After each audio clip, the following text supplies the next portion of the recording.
Hello again and welcome to Tower.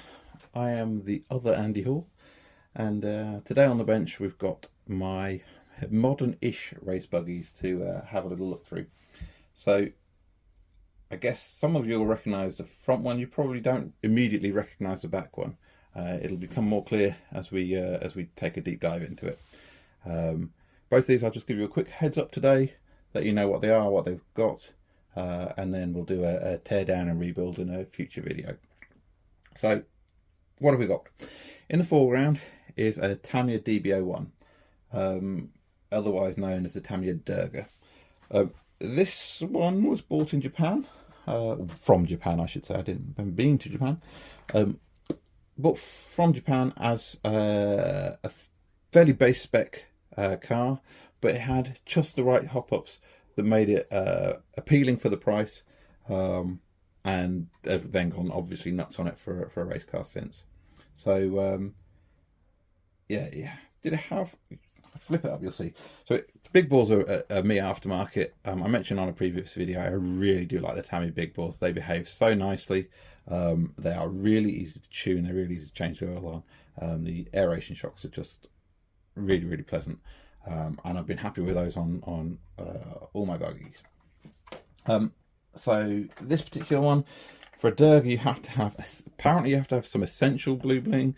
The arm carriers front and rear have to be the alloy ones, just because the plastic ones flex and lose you an arm, and you don't want that happening within a race situation. So that's one of the required things. Do you need carbon towers on a Durga? The answer is no, clearly you don't. But whatever, that's what we have. The benefit of going for a higher carbon tower is you can actually get it set lower. This generally runs indoors. It is sorely in need of new rear tyres. It's quite tail happy at the moment. But other than that, when they're set nicely, when they've got new tyres on, they are an absolute joy to drive. Incredibly quiet. There's a twin belt drive system on it, and it is just so quiet in operation. People are astounded and amazed when I show them it's a Tamiya car. So in this particular one, what have we got? We've got one of my regular Core RC servos. I've got these in a great many cars. A Core RC 9009. It's actually really for a two-wheel drive, but it's nice and fast. FlySky radio.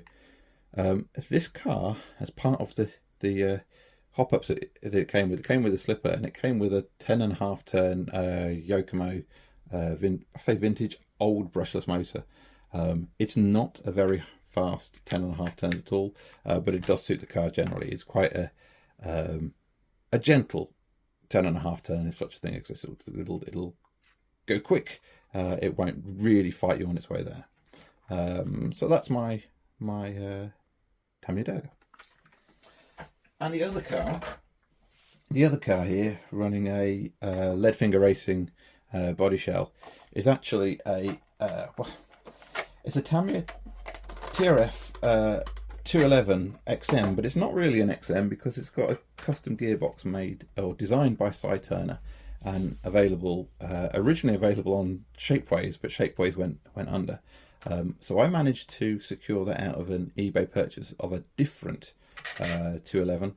This car started out for me as a TRF 201 and has been converted with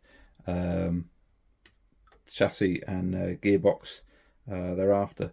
It's also been converted at the front end to be able to run hex wheels, so it's actually running a combination of TRF 211 and Astute 2022 hubs on there to be able to get hex hubs in a compatible way. It is an incredibly light car.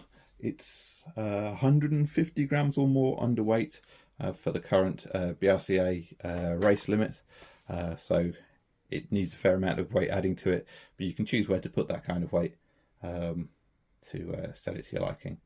Okay, so that's the TRF 211. Like I say, lead finger racing body shell, so that we can have something that looks vintage. Everyone assumes it's vintage. I guess 2015 is heading vintage, but yeah, it's not really a vintage car. Excellent. So that rounds up my modern-ish race buggies, and I hope you enjoyed watching. Join me again next time when we start tearing some things apart. Thank you very much.